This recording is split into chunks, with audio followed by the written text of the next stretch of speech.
Hey, hey, wajua cha kufanya.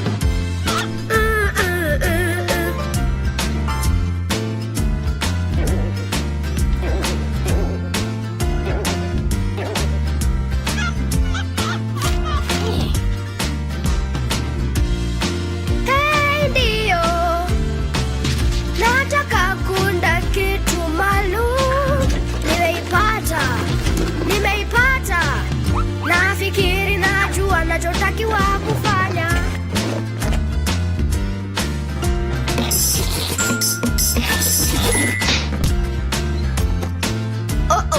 Ala, sina kitu cha kuchezea, nahitaji kitu cha kuchezea. Wajua, wakati fulani tunahitaji kupata maelekezo. Yeah. Na ni sawa kwa wakubwa kutusaidia wakati fulani. Ndio.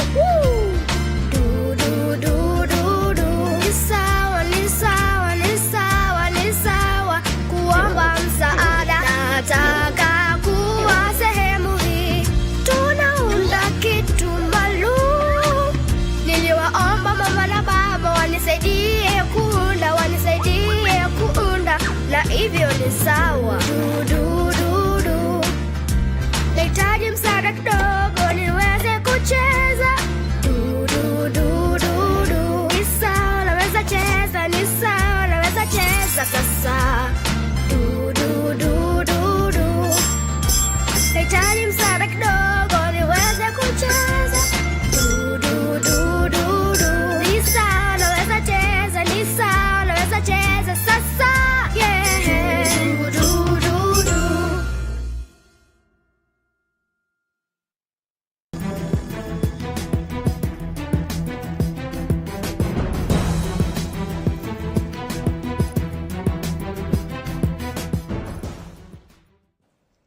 Very good afternoon and welcome to 360 Degrees here on RwandaTV. I'm Ethan Tashabe, your host this afternoon. This afternoon, we're actually going to be talking about health issues, and the case in point is COVID-19 vaccine and access to the vaccines, which are very, very important if we are to bounce back to what used to be normal, which is no longer normal anymore. Probably some of the people will be explaining if we need to revisit the normalcy of our lives again. Now, this particular show will be tackling what is called the Vaccinate Our World campaign. Now, this comes ahead of the G20 summit, which will be taking place in Rome over the weekend on Saturday. Now, a very Pan-African NGO, but also which cuts across the globe, that is AIDS Healthcare Foundation, AHF, has taken it upon itself to see how best the world leaders can meet and discuss what is most prevailing, most important for the world to move on, to bounce back, that to be particular. That is vaccination, COVID-19 vaccine equity. I have a very informed panel that will be helping me dissect some of the important questions that most of you have been asking yourselves. And if you may allow me, let me start by introducing some of the people that I have with me. And let me start from my immediate left, the person that you've seen mostly, I think, when COVID-19 started, and even before that, Dr. Sabin Sazimana, who is the Director General of Rwanda Biomedical Center. Thanks for finding time to speak to us. Thank you. It's always a pleasure to be here. That you are joining us this afternoon. Sure. Been a busy season. Yeah, with COVID, it's given us a lot of work to do, but making some progress, some improvements, and we hope that we keep the numbers low. Yeah. And with vaccines, this is possible. And probably we'll have one thing that I've seen and that is starting to happen in Africa is that the curfew has been waived in some countries. The case in point is Kenya, I think. They no longer have curfews, and we are looking forward to that. But that is a question at the topic for another moment. Sure. We also have Dr. Julius Kamwesiga, who is the acting County Program Manager of AHF. Many thanks for finding time to be on 360 Degrees. Thank you so much, Ethan. And let me actually tell our viewers that this show is actually powered by AHF, and many thanks for your support in making the awareness of the COVID-19 vaccine equity to everyone. We appreciate. Now, the other side of the studio, I have with me Dr. Aphrodis Kagaba. Aphrodis Kagaba is a very informed physician and human rights advocate with over 15 years experience, but he's also the executive director of the Health Development Initiative Rwanda, very much popular, known as HDI. Thank you so much for joining us on 360 Degrees. Thank you for inviting us. Yeah, I have an academician, researcher, scientist. He'll be telling us why we've not had Africans come up with their own solutions, even up to now, almost 2 years later. And that is Dr. Ivan Emiri Mwikarago. Many thanks for finding time to be on this show. Thank you. You have over 15 years experience, and you're involved in academia training master's students in the field of epidemiology courses. This is the right show to be on. Thank you so much, gentlemen, for being on this show. Now, before we get into what is happening, we want to first get to know, we've got the opportunity to speak to you, Sabe, over a long time, but many times. Many times. But let me actually go off script. What is happening now with the COVID-19 vaccines? How far are we? How safe are we? And what should we expect in the coming days? As I said, we've made a lot of progress in trying to control this virus. And now we have better tools, like the vaccines. When we get vaccines, you've seen even yesterday we received a good number of vaccines. In the last 1 week, we had almost 500,000 vaccines that came into our existing ongoing campaigns of vaccinations. So as of today, if I just cite a few statistics, we've vaccinated at least 3.7 million people, at least with 1 dose of COVID vaccine, and around 2 million people received fully vaccinated, which means at least 2 doses for a certain type of vaccine, or 1 dose plus 2 weeks for the Johnson & Johnson vaccine. It's still not a big number because the target is to reach 30%. We are close to 27% by end of this year. And again, 30% target was not the optimal target to reach, because the best will be to vaccinate everyone who is eligible for the vaccines. Now, in terms of epidemiology, because vaccine is one of the tools like masks or like any other preventive tool, but the impact we see is also remarkable. Like the transmissions are going down, the people are going to hospitals getting fewer and fewer actually. So far in Kigali, we have only 5 people in Nyarugenge hospital remaining. You remember 2 months ago, we had more than 100.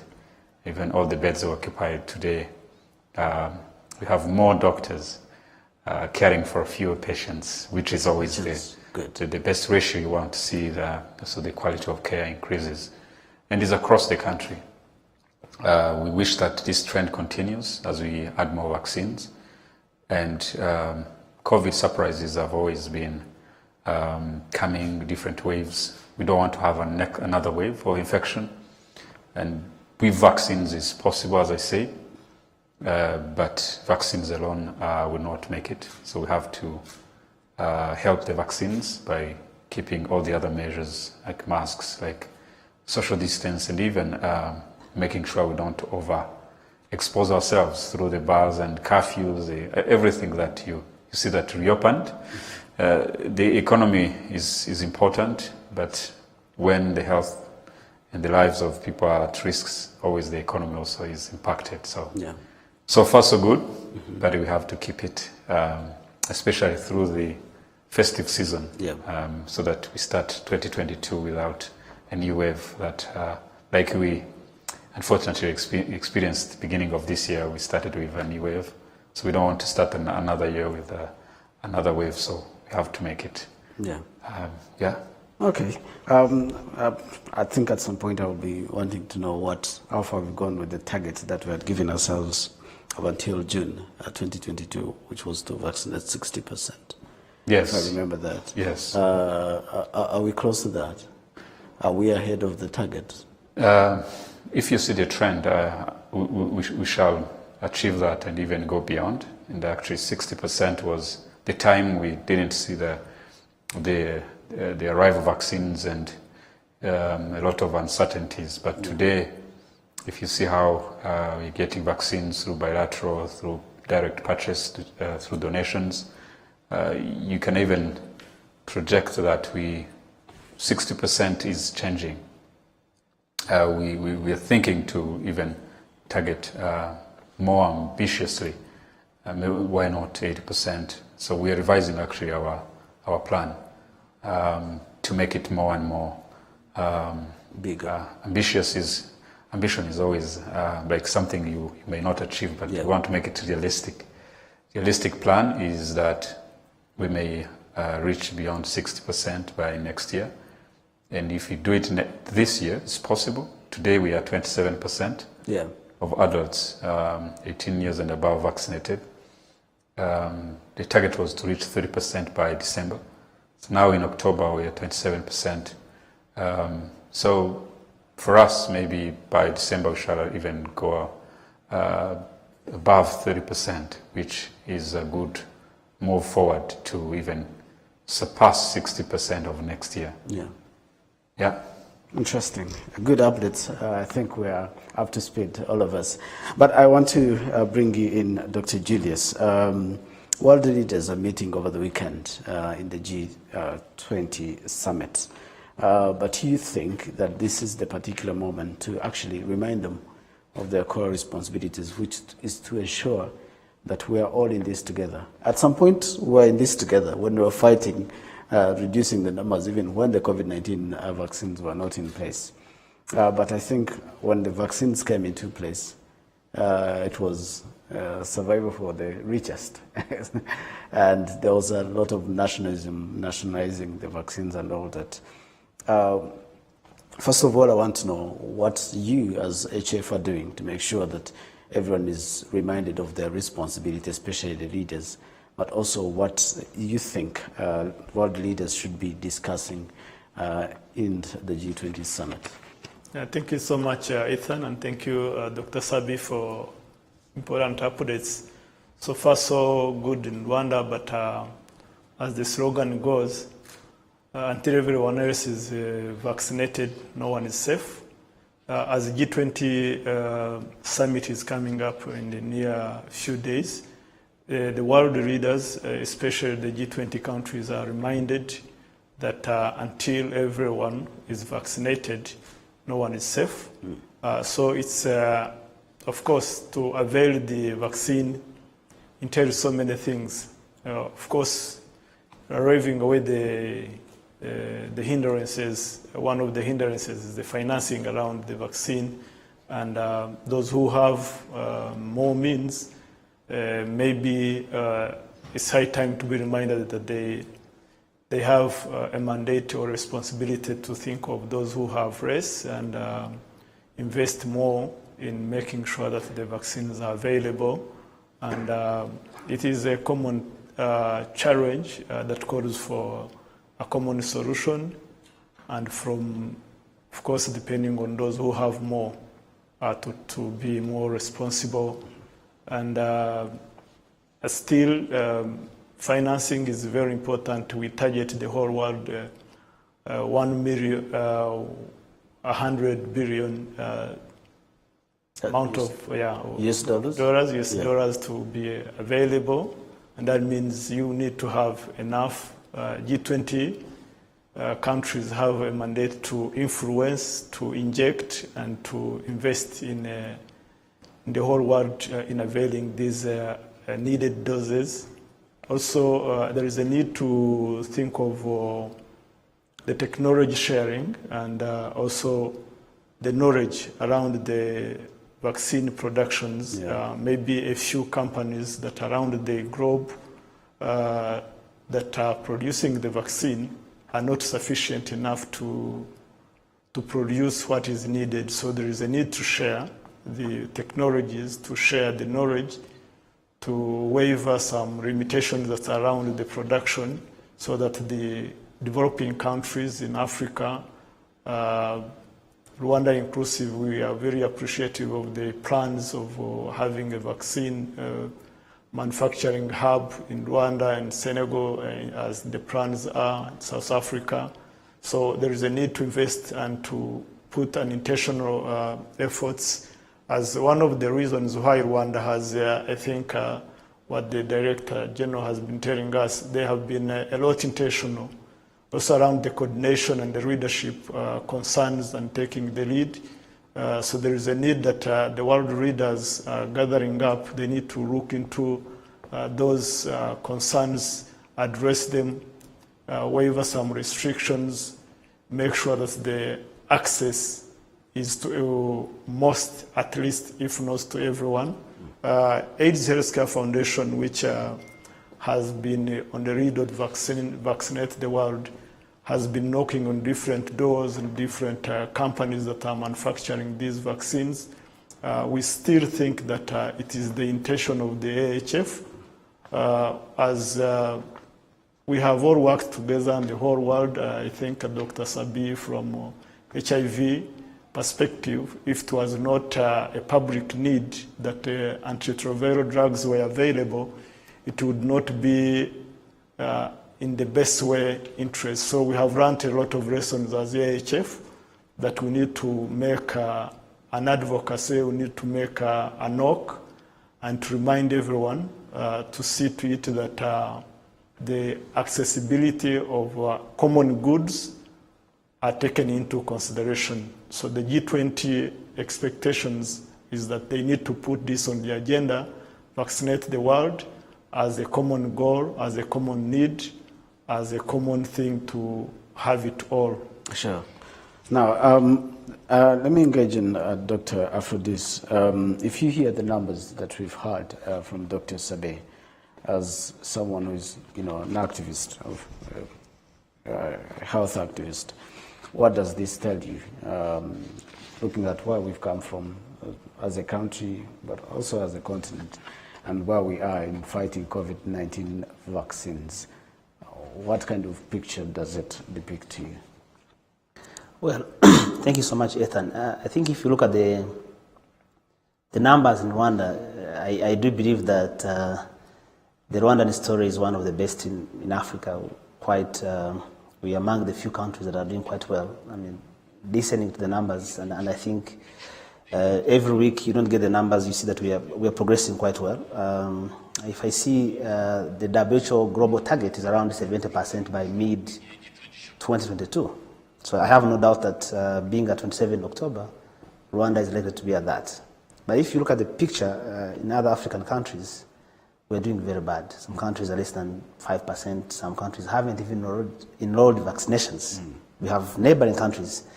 And as much as we know, public health and also knowing COVID, if we have anyone who is not vaccinated, we are really having COVID is still around.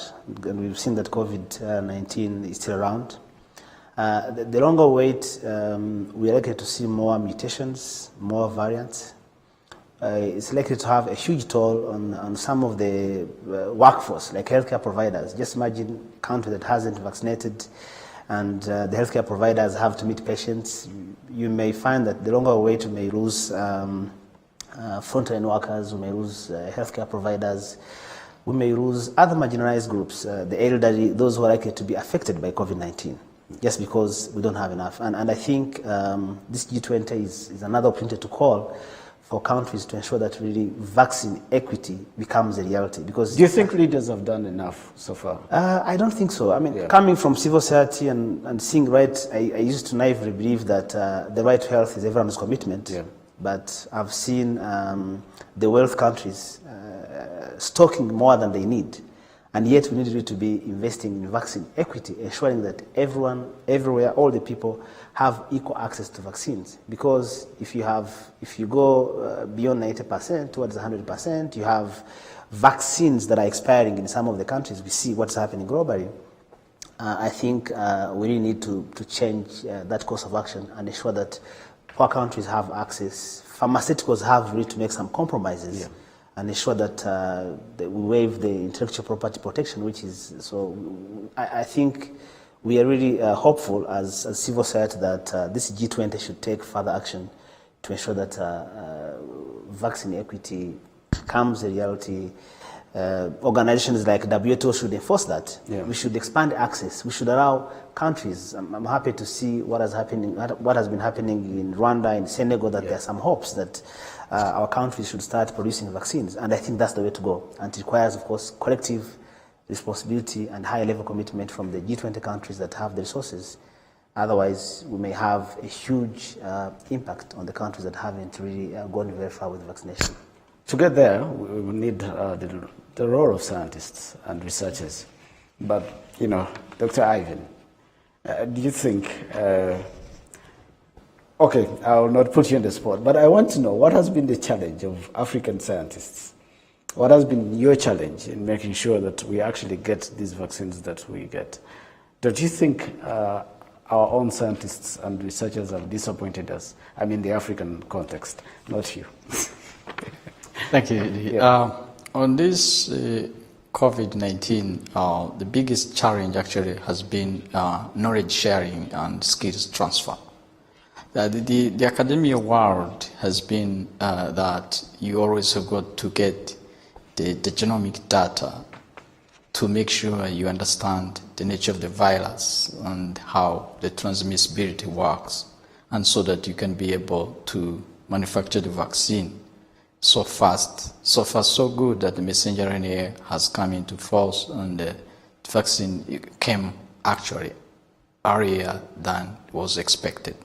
But the biggest challenge has been that people from the Western world take so long to share the data, so that the developing world scientists can work together so that they can also play their part and develop the vaccines themselves. You've heard from the experience of Dr. Sbe that actually when the vaccine comes and in a coordinated way, the country does best and people are saved from the infection. So if we had the chance to share the data earlier, so that the new knowledge, the cutting knowledge from researchers is easily communicated to both those who knows and those who have not had the chance, or those who have rich resources, so to say, then there is a limitation.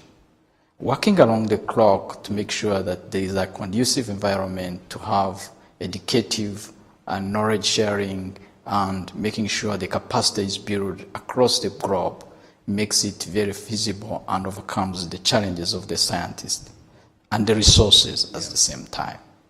You're not alone. You're not the only scientist on this panel. And with my immediate left is Dr. Sbe. Dr. Sbe, what is so unique about these vaccines that we actually have to wait for 2 years or to start manufacturing them? What has been the challenge with scientists and researchers? I think manufacturing vaccines on the continent is something we should have done yesterday or many years back. Why it didn't happen? I think there are many factors. Dr. Ivan had mentioned a few on the side of the scientists, but also look at the side of putting in place infrastructure and training people who could be doing this. Because if you look at the scientists who have been contributing to this vaccine manufacturing across the world, for example, the Moderna vaccine or even BioNTech Pfizer vaccines, you'll see that a good number of African scientists contributing to that. You've heard about, for example, one of the key scientists who contribute to Moderna vaccine, the discovery. She's from from Africa. But how do we as a continent retain those talents, those brains here on the continent is another key factor that different leaders at different levels should be prioritizing, not just consuming science from somewhere, but also producing or doing it because we are capable. What is needed is just putting in place environment and keeping the right people who will be doing it instead of getting single people going out for doing that somewhere else. Maybe it can be helpful because at the end we are one world. But when you lose these key skilled people who are trained going somewhere else, it's what we call brain drain. It's a big challenge. We've seen it in many ways, in medicine, in technology, in, I mean, it happens in all sectors. So now it's time to see the importance of those skills. Now we want them to come back because what they are doing outside can be done here. And with these projects to produce vaccine on the continent, that Rwanda and Senegal are actually starting, are two good examples of how Africa is going to wake up in this field. We are consuming 99% of vaccines in Africa. 99% of vaccines we consume are produced outside Africa. This is like you're always ordering food from someone else's kitchen, not from your own house. So now the target is how African can produce vaccine for Africans. And that is the thing we have to make happen as a country, as a continent, and it's not far. It's actually next year. If you see the commitments and the engagement we are in with African Union, with Africa CDC, with Rwanda, the leadership of Rwanda, our institution is at the front line of this move, and we are very excited about it, working with Senegal, with Institut Pasteur of Dakar, South Africa, as my colleague Dr. Gias mentioned. So this is no longer a dream. It's actually happening. So it's happening because COVID has been a wake-up voice to say, look, you're lagging behind. African scientists, you need to move fast. And African leaders, you need to support these scientists. We don't want them to leave. They have to stay, and those who left, they have to come back and do the things here. I think it's a good time to be a scientist this particular time and era. Now, Julius, while Africa is thinking of fully vaccinating its people, some other continents are actually thinking of giving the third and the fourth doses. What's wrong with the world? Yeah, a very important question, Ethan, and it's a pity that some countries or some people think they can consume all the resources by themselves. But I think one big lesson we have had from COVID is that we are all challenged equally. We are a people of the same village. So it is actually not a social good to support the rest, but is to your personal interest that you need to move forward to support your neighbor. So it's a responsibility of everyone, including the leaders, to think of investing in health, investing in the infrastructure, which my colleague has said, infrastructure around the research, around clinical trials, around the vaccine production. And this makes it more easier if it is produced in the places where there are the biggest burdens. The biggest burdens are in Africa of the diseases, HIV, including the maybe COVID we shared. I don't remember the exact numbers who carries the biggest. I remember some time back USA was on the read. But of course, that's a public concern that we need to look forward together. We need to wake up the institutions. We need to tell the countries that the fiscal space for health needs to be remembered. The epidemic raising, COVID is one of the few that we have seen that have shaken us all together. And much more who knows might come. And of course, as we have said, all the variants are coming up and much more. So if we are not prepared, if the health systems are not strengthened, both in the West and in Africa, in Latin America, in Asia, then we are prone to more challenges like what we have had. So it's a wake-up call for today that we need to see on what we need to do before worse must come. Yeah, okay. Civil society, Aphrodis, if you look at what is happening across the world, and you look at the updates that you talked about as well, Rwanda, Senegal, South Africa, yes, this the establishment of manufacturing, rather the vaccines farm, come 2 years after the rest of the world is already producing these things. Do you believe, how much do you believe in these establishments? And do you think this is the right way? Could we have arrived at this probably 2 decades later? Well, let me first say that I think COVID-19 has given us a big wake-up call, not only to the COVID-19 response, but if you remember when we had the first cases in Africa, and then when we could not travel, access healthcare, and some of us who are used to going outside for healthcare, we realized that actually we need to have the best quality healthcare in all our respective countries. But also we realized that I think COVID-19 was a very big test for the healthcare system, where some countries didn't have enough capacity to treat the patients, no ventilators, not enough workforce, no technical capacity to respond to the... So I think it is a wake-up call to actually broadly invest in health, not only just for COVID-19 response, but to say, as countries, as Africa, are we equipped? Certainly looking at the production of COVID-19 vaccines, but I think it's going to stimulate also other vaccines. I think Dr. Sabe has put it up right that we consume 99% of vaccines that come from developed countries, which means, of course, their pharmaceuticals benefit from that, and we are consumers. So it's now time to reflect and say, what can we do? Of course, it has taken us more years than we should have done. When you look at those who are involved, we have certainly African scientists who are doing a very good job in all those pharmaceuticals. So we have to think and see how do we retain them? How do governments ensure that this is really a core part of investment they have to invest in, as much as we're advocating? Because I think when you are in the position where you're constantly begging someone that can you let off some of what you're not using, you're in a weak position.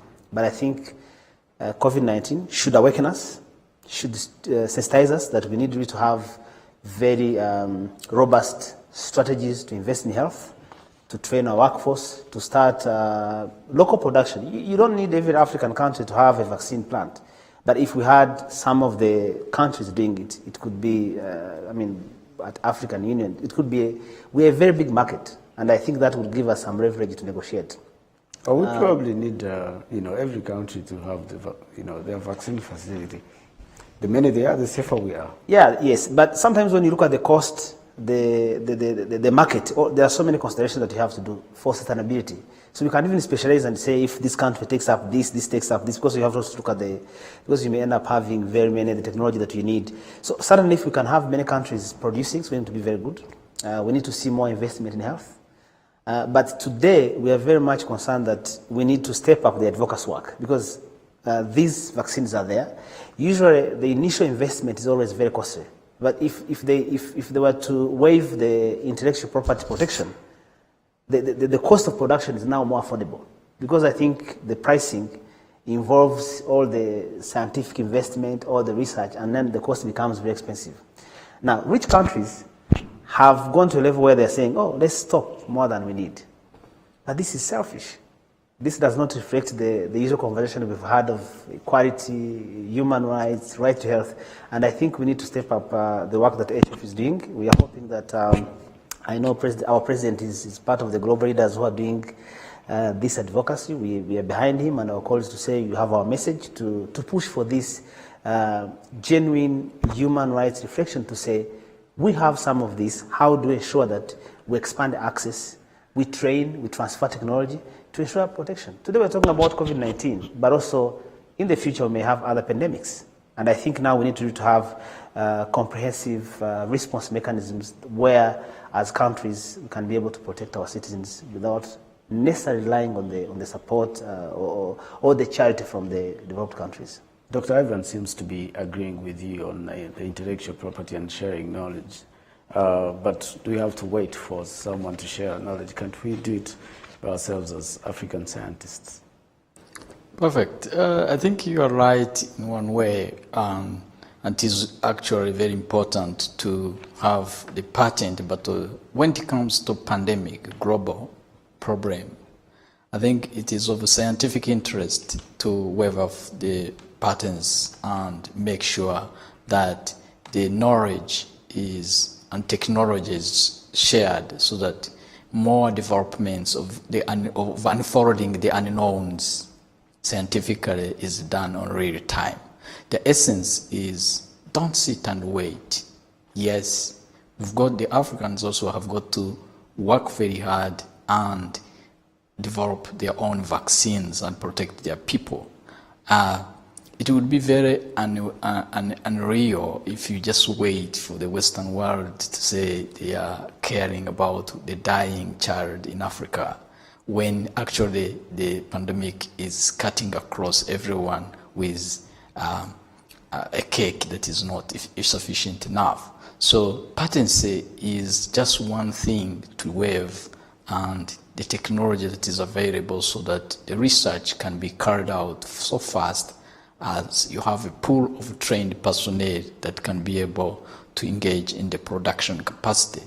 So in this way, we agree with waiving on the patency right and making sure that the cost implications is also taken into account, and the developing world should not sit and wait and do their best. Interesting. Dr. Sabe, are we ready for the next pandemic? I think we are ready this time than before, before COVID hits us. And the thing is, the next pandemic will not be as much as COVID has been if we learn from the gaps and mistakes that all of us have, in a way or another, actually contributed to. If you look at, let me start from the global context. You can't vaccinate your country and feel that you're done. You're 12 million. You can't, if you vaccinate all Rwandans, you not say that I'm done, because your neighbor may come up with a more resistant variant that will challenge your immune system you built with your vaccines. So that is the biggest lesson I think we should be seeing from a global context, that if the Western countries have vaccinated more than 60% of their citizens, and in Africa is only 10%, and believing that you're done, it's like forgetting the lessons we've learned from this pandemic, and that's not the best way to prepare for future pandemics. So as a country, we can do our part, but as a region and a continent, we need to be aligned and really work together. Like this production of vaccines, it's not just for COVID. We are thinking about other infectious diseases, like malaria. Malaria vaccine is actually very much needed on our continent than any other continents, because you know the burden of malaria in Africa is much higher than any other continent. Same for HIV.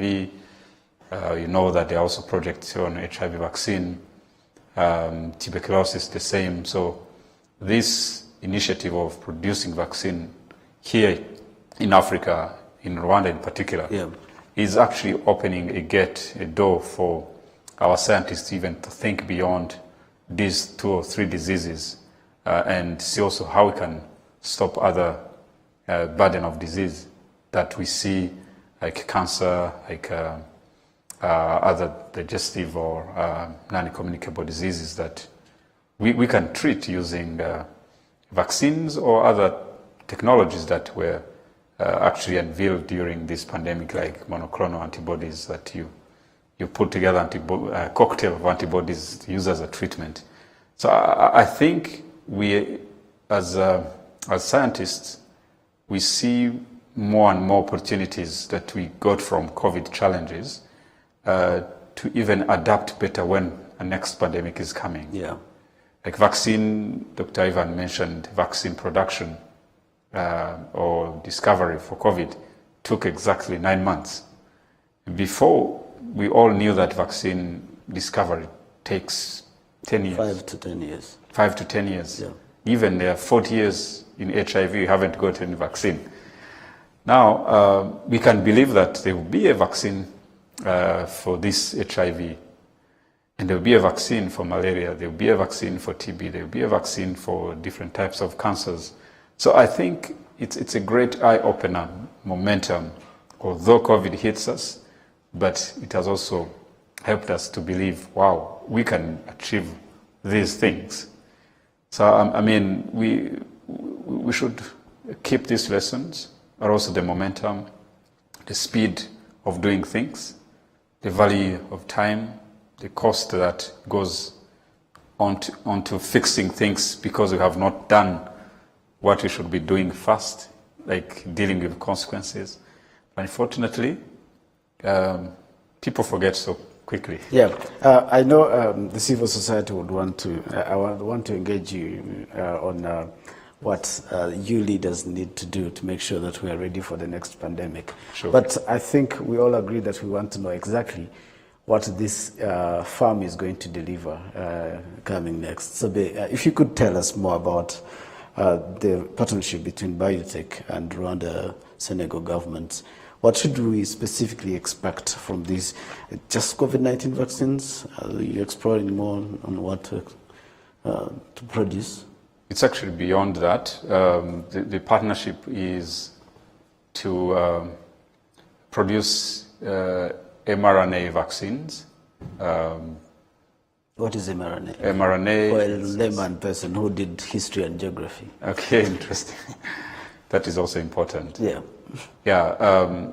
Usually, vaccines are made from virus or pathogens or whatever you want to prevent. Then you take that specific virus or pathogen. Then you sometimes you kill it. And they inject that dead virus or microbes into your body. Then into your body will recognize something strange with a structure, then the body will build defense against that. It can be a dead virus, it can be attenuated, not able to reproduce, just to teach your body how to defend. This one is quite different. It's not mRNA. It stands for messenger ribonucleic acid. Yeah. It's one of the systems that build our cells' growth. It carries message from one part of our cell build up system, trying to make it anyway, simple. long science. But anyway, but the thing is, what should we expect? This vaccine is the latest technology of manufacturing vaccines using kind of codes, information that usually the virus uses to grow itself into our body. So the scientists who come up with these vaccines were able to detect that message the virus uses to reproduce itself. And that message, it's a code, it's a kind of number, mathematical coding that it goes through to reproduce. Then it has been transformed into a vaccine. So it's a message put into an envelope of proteins and sugars, then that makes the vaccine. That is what we get as mRNA, Pfizer, Moderna vaccines. Different from AstraZeneca, from Johnson, these are like a part of the virus that is transformed into a vaccine that will teach our body to make a defense. So what has been done to mRNA COVID vaccine can be done to mRNA malaria vaccine. And By using the same, or HIV. Yeah. Moderna is doing some trials on HIV vaccine. BioNTech is doing the same on malaria and TB.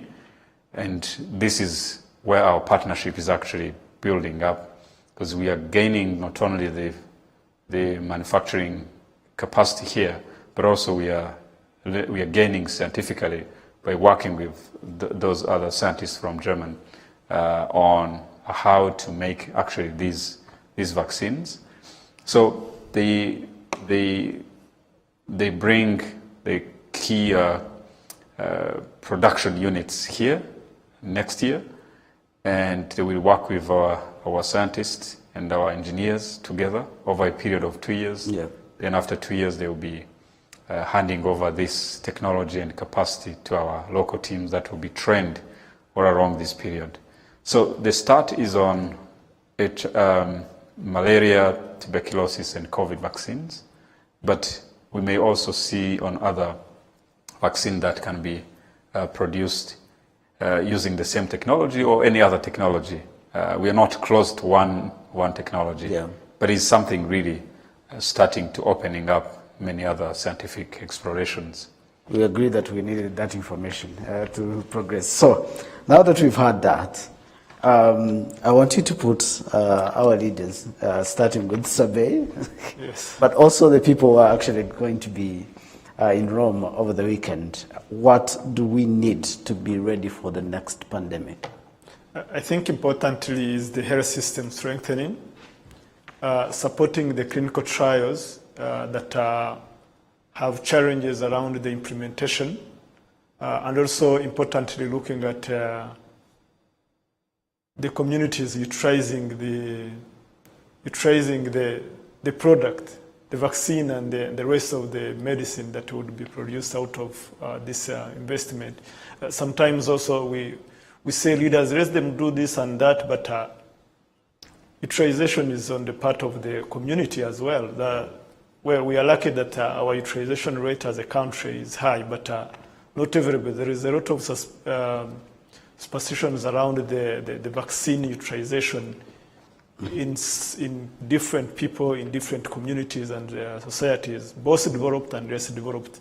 This goes the same message also to ourselves, as a people, as a civil society organization, moving for the rights.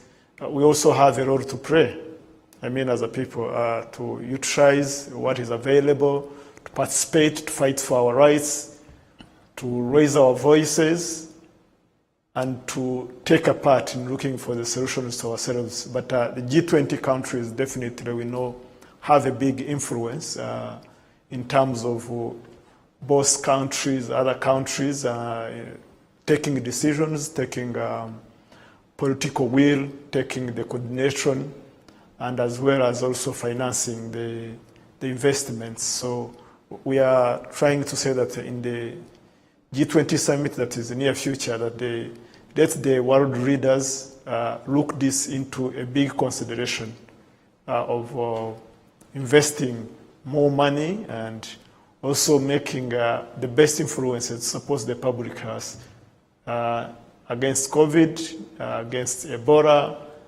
against HIV, malaria, TB, all these big diseases that are affecting our communities and affecting us all. Okay, interesting. Fredy, do you think we only need money? Do we need political will? Do we need mutual respect between the continents and the leaders to make sure that we are ready for the next pandemic? What do we need? Yeah, honestly, before COVID-19, personally, I never believed that we could be in a situation like this where the whole world is on its knees because of a small virus. And I guess our response has been growing. So I think we need to, now that COVID-19, we're trying to manage it, the vaccine has come, we're vaccinating, and I think we need to stop and say, what have we learned from what has happened? So to me, what we've learned is that yes, we're actually not in this together. Yes, so we need really to look at that, the different approaches. We need resources, certainly. We need investments that not only come from the development partners, but also governments have to invest. We need to have strong pandemic management departments that have scientists that are trained, that have the capacity in terms of resources, that have budgets. We need to have researchers that are equipped with technology. So I think there's a lot of things we need to do to prepare ourselves. And I think this was a surprise, not only to poor countries, but I believe there are some countries where you could look at and say the health system are so well developed. But COVID-19 has shown that we need more collaboration.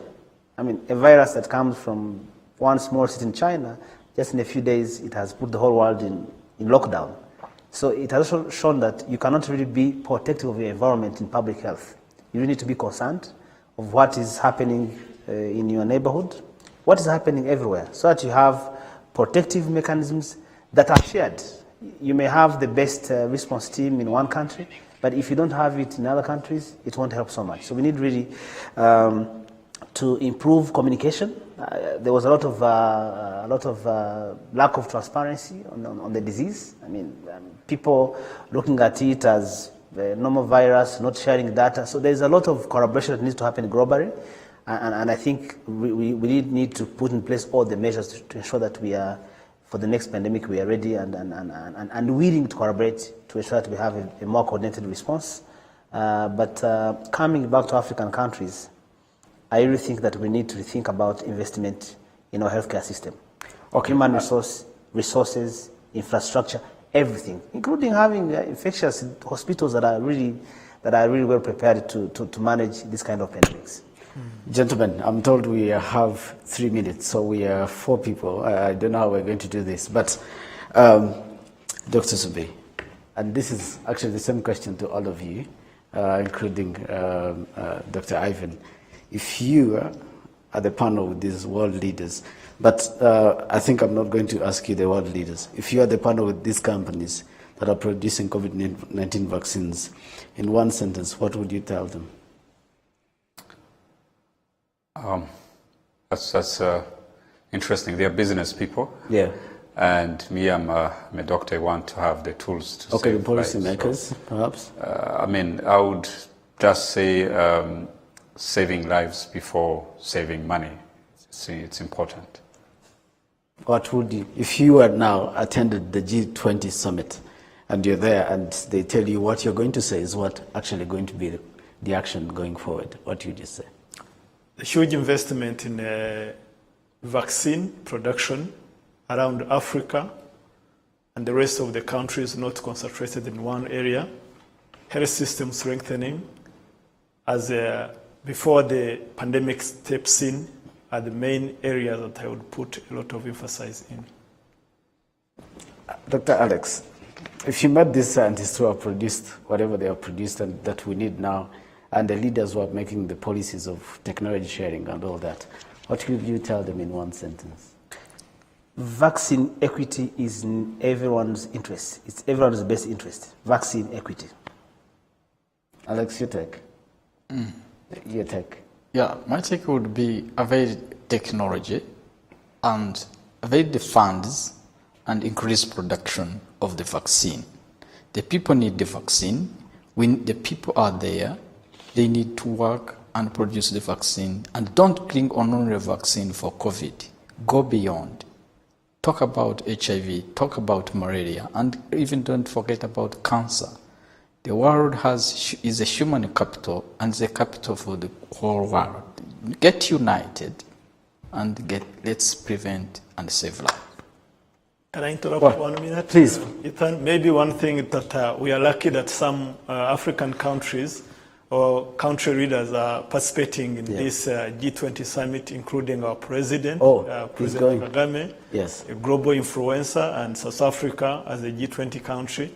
So we would say that this message of vaccinate our world, we know it is their message, but this time around from a civil society organization in Rwanda are passing this message that they take it also as a message from communities of Africa. Oh, you're actually wearing a t-shirt that has vow. They should vow to vaccinate the world while in Rome. Yes. Yeah? Absolutely. That is Dr. Julius Kamwesiga, who is the acting country program manager at AHF. With me, we also had Dr. Sabesa Zimana, who is the Director General of Rwanda Biomedical Center.